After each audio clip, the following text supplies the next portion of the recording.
What's up, guys? I wanted to tell you about the new return policy that eBay has unveiled. Now, if you clicked on this video and you sell something other than sports cards and you don't want to waste your time learning about this new policy, I would go ahead and just close out now. So I wanted to get that out of the way because this return policy only applies to sports cards and trading card memorabilia. So if you don't sell that stuff, you don't need to worry about this return policy. However, maybe they move this return policy into other areas and other items because, as we know, sports cards and memorabilia can be very time sensitive. Like the value of it one day, 29 days later, it might be worth significantly less or significantly more than it was based on performance on the field or other events that can take place that can change that kind of stuff. Like for instance, the Carson Wentz trade. My guy, he was my guy, now Jalen Hurts is my guy. But, the trade, the stuff that I had been sitting on waiting for an opportune time to sell, when he got traded, I was able to jump on that and make a lot of money and sell stuff for prices that it actually didn't sustain, right? It was just like a 1 week hype window and really like a 1 day hype window that I capitalized on. And a lot of those values have tanked since then. So what buyers were doing a lot of times were manipulating the return policies on sports cards. They would return items 29 days later after the value had tanked on it. It happened to me on blaster boxes as well. I sold 3 boxes of Mosaic La Liga soccer blasters because I don't collect soccer cards, so if I see them, I just try to sell them and make some money so that it pays for the stuff that I am opening, and and just I don't really run a business off of selling blasters and stuff like that. But if there's certain ones that I find there's not anything else that I want to buy, like the last few weeks Prism NBA was the best product that Walmart carried. They limit me to 2, so I go ahead and buy 2 of those and sell them. So that's what I do with those, but sometimes the value of them tanks and then the buyer returns them after 29 days, just getting inside that return window of 30 days that they previously had as the policy. But eBay hooked us up, right?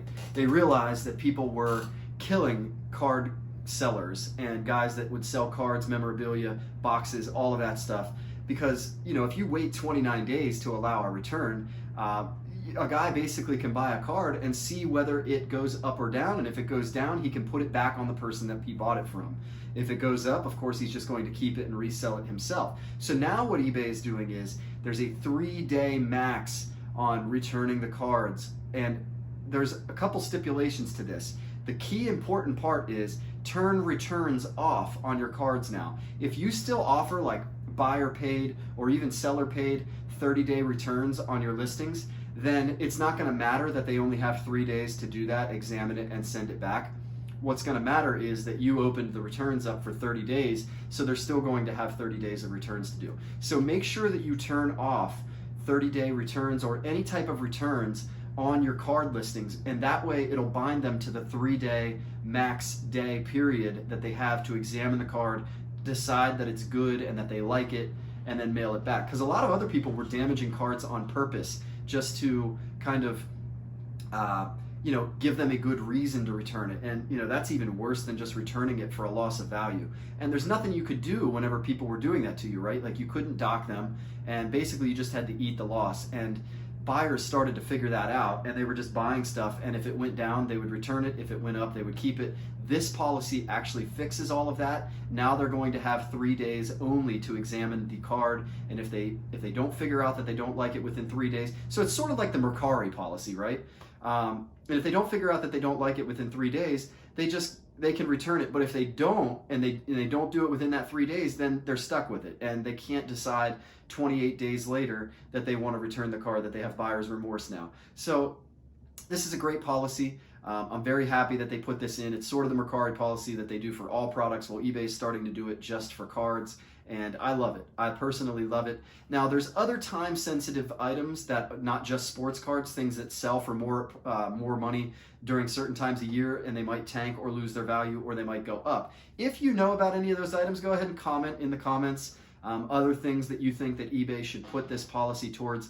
But I think it's a step in the right direction, and I think that one of the frustrations of sellers that sell on eBay is that they get a lot of returns, that they can't really control the lying that goes on when it comes to returns and the manipulation that goes on from buyers when it comes to returns, and it costs them a good amount of money. And I know that it's a part of doing business, but I still hate losing money. So there's a balance there of a couple of a month might be a cost of doing business, but when you're just getting hammered by it, by people doing it over and over again, it becomes more of a burden than it does a cost of doing business, and it makes a lot of people, it deters them from even getting into business. So hopefully you like this video. Hopefully it was helpful to you. Hopefully you like the new policy and you like learning about the new policy. Like I said, if you know of other items besides sports cards that you think would benefit from this policy, go ahead and comment in the comments. Like the video, share the video. If you liked it, go ahead and subscribe in that bottom left corner. But in the meantime, keep on flipping.